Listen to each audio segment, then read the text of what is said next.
in this video, what I want to find out is exactly what England are expecting from you.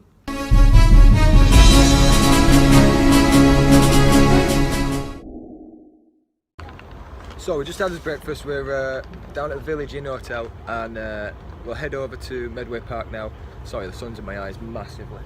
I mean, the plan for today is to find out exactly what do England want out of a player. You know, what are the attributes that make up an elite player. So we'll have a couple of words with some of the players and we'll find out what they think it is, and we'll have a word with Mark, the coach, and see exactly what he's looking for, and then you guys can implement that into your games and your training, and hopefully we can see you here. Much better than my last video.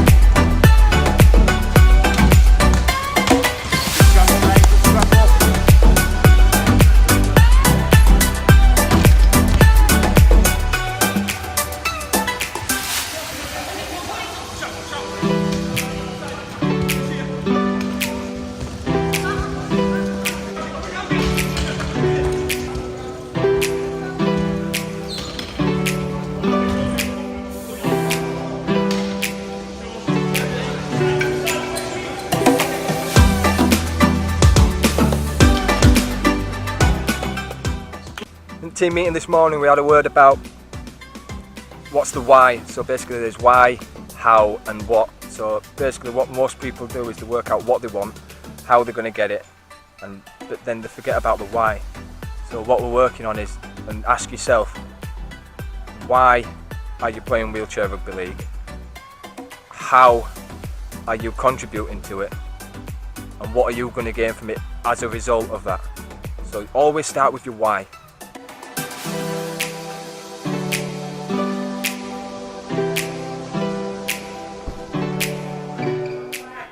What would you have to say for anyone who's looking at trying to get on this performance programme? You just got to work hard and want it. I don't doubt that as we go through that some people will not be able to keep up with the pace, and may have to go and do some improving back at their clubs perhaps, and people who are pulling up trees in the competitions and the league will get the opportunity. It's definitely not a closed shop, and I don't envisage that this group of 14 players will be the 14 who get to the World Cup in 21. Yeah, one thing I was looking for today was hard work and transferring what happened in the classroom where we talked about standards and values. So I was looking for that to transfer on the pitch today, and I'll come away pretty happy. What should a player be doing to get on the scope for and get found in this England side? I think what I value in players is that hard work. So it's not necessarily what you do at your club; it's the stuff you do away to try and improve and raise your standard. So if we can get that across the board, you know, it'll give me some great headaches, and that's what I'm looking for, is better quality players that are prepared to work hard, listen and improve themselves. So the more and more we get that across the domestic league, obviously the better it is for the national team. There's a big queue for physio today. It's the last day of the second income camp. So I'm just going to see if I can actually get a little bit of treatment, because I've knackered my finger. I don't know what I've done to it. What's the matter with you? Tired? Oh. I know. I've just got to strap up my finger basically, so it should be alright.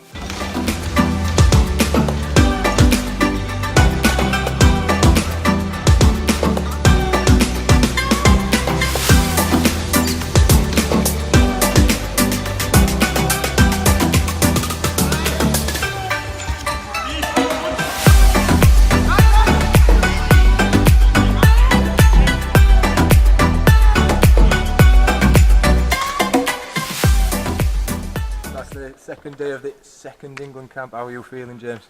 Pretty tired. Yeah, pretty tired, exhausted, but I feel really good. I feel like it's all coming together now, and like some few new names in the squad as well, and they're starting to get the hang of it, so it's all kind of gelling nicely. But apart from that, yeah, I'm pretty tired.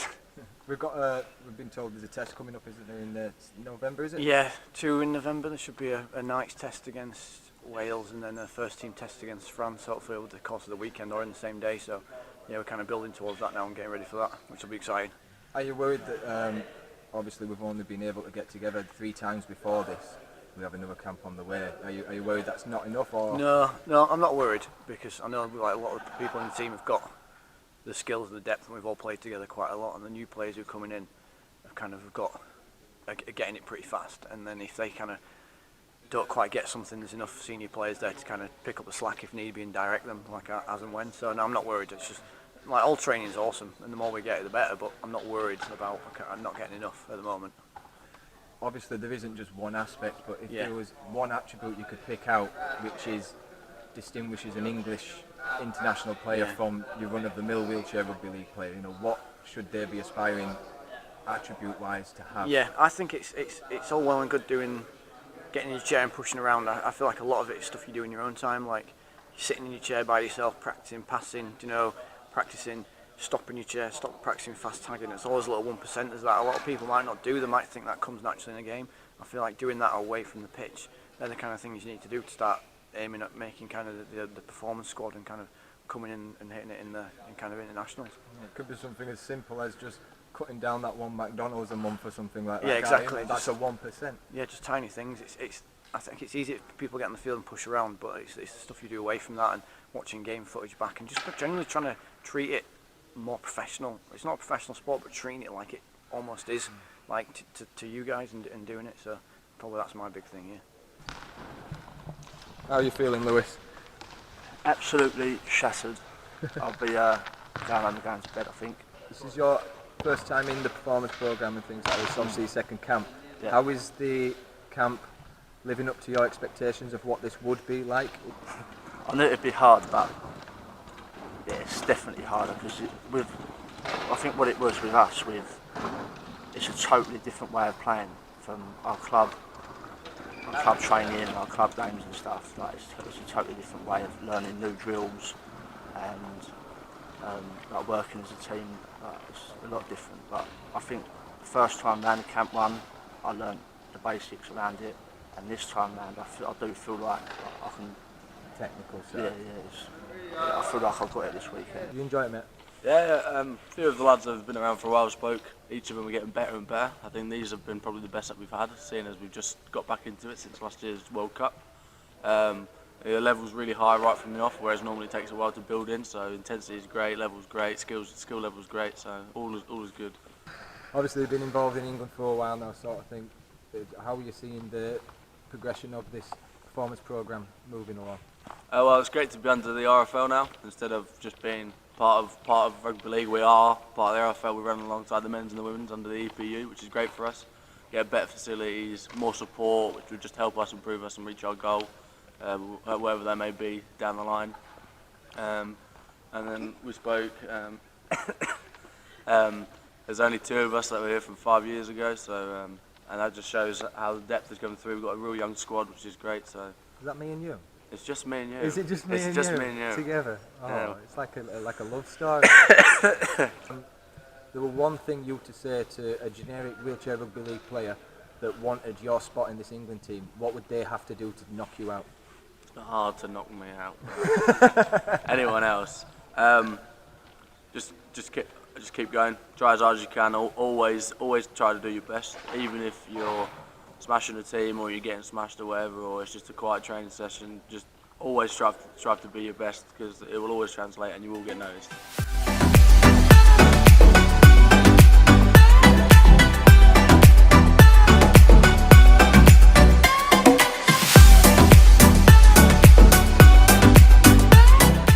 Training's over, back at home now, so I've looked over the footage. I've been trying to work out exactly what, from the interviews, we can work out what we need to get into this performance programme. 4 things, I think if you can do them well and do them effectively, you've got every bet and every chance to get into the England performance programme. So, I'm going to start off first with your motivation, second with your organisation, third with your determination, and 4 with your evaluation. So these 4 things that you have to do. So if you think of the first, motivation, you have to know why you are playing wheelchair rugby league. What is the reason you are playing? Are you doing it to just get wheelchair famous? Do you want your name to be known? Do you want to be the best you can be? Do you want to be the best player in the world?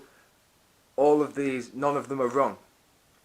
but you have to know what your why is, and that's going to help you later on when you hit a wall or you hit something that's difficult. It's going to help you by looking back at that and going, this is why I'm doing it. And that's going to drive you to keep going. We're at the beginning of quite a long journey. Being organised is just as important. You have to keep everything in good nick. You need your chair in good nick, you need your kit in good nick, and you just need to be prepared. So ready for that opportunity. When that opportunity does arrive, you know that you have got everything in place to make you perform at the best possible level you can do. Outside and back in? No. Remember that way? No. But right here. And then down all the way down bottom, not way down? Yeah, it takes you Okay, that's fine. final. Determination, similar to motivation, that is the actual act of overcoming the obstacles. Like if you hit something difficult, you know, maybe you was at the trials and you didn't get through the first time. We've heard from Martin Coyd today and a couple of the players, you know, this is still open. You haven't missed out on your chance. If you were at the England trials, this still isn't the end for you. They're going to be watching games, they're going to be watching all of next season and everything. You've definitely got your chance to do this. So your determination to get into this squad, you have to keep fighting for it. You have to keep knocking down the barriers and reaching them goals. When things get tough, you have to be able to put in another 10%. It's not just enough to put in 110%. Once you've done that, you need to find another 10 and another 10. I think what I value in players is that hard work, so it's not necessarily what you do at your club, it's the stuff you do away. The last one, you need to be able to evaluate yourself. It's okay for your coaches to tell you how to get better and your teammates to tell you how to get better. It's more important that you work out what parts of your game need improvement. If you don't find them out for yourself, you're not going to change them effectively. Otherwise, all you're doing is you're being a robot and you're doing exactly what everyone's telling you to do. You have to realise what needs changing. So if you don't evaluate, you won't know what needs improving. Watching game footage back and just generally trying to treat it more professional. So motivate, organise, determination and evaluate yourself. Pick all them four and hopefully we can see you at the England Performance Programme. We'll see you in the next video. You're not recording me. He is. I just want everyone to know that moisturising is one of the key aspects to becoming a top England player. One's physique is a natural part of evolving as a player. That's coconut. Coconut, but yeah. Start with the basics, start with the outside, and work on the inside. It's all about preparation. Try that. That's one. Imagine a sauna.